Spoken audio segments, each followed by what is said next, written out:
kasih kaya, dekat tim kasih kaya. Oh ya katungin penroy, oh ya katungin kentir, ya katungin penyar, bagat sangka jatuh ring.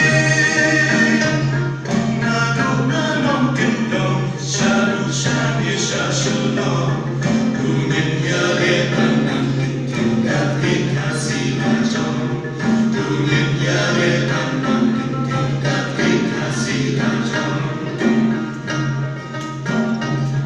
Naduki panglingi syadu syasepti, naduki pang syadeng syadu syaki pang syadri.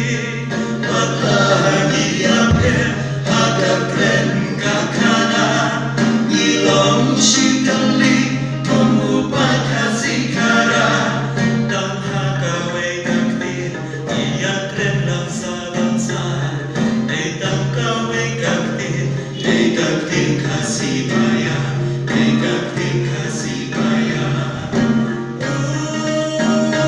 Oh ya katungin kenroy, oh ya katungin kentir, ya katungin kenyar, bagat sangka jatuh ring. Nadok nanong kendong, syadu syadi syasudong, tungin ya letan nang kentil datin kasih lajong, tungin ya letan nang kentil datin kasih lajong.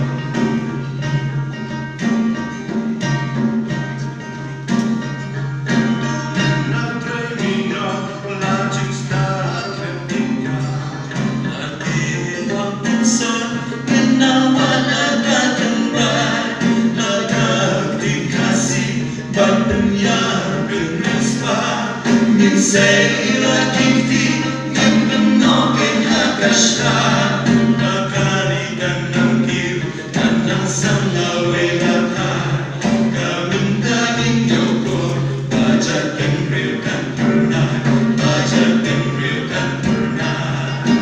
Oh ya katungin penroy, oh ya katungin kentir, ya katungin kenyar, bagat sangka jatuh ring. Naduk nanong kendong, syadu syadi syasudong, tungin ya letan nang kentil datin kasih lajong, tungin ya letan nang kentil datin kasih lajong.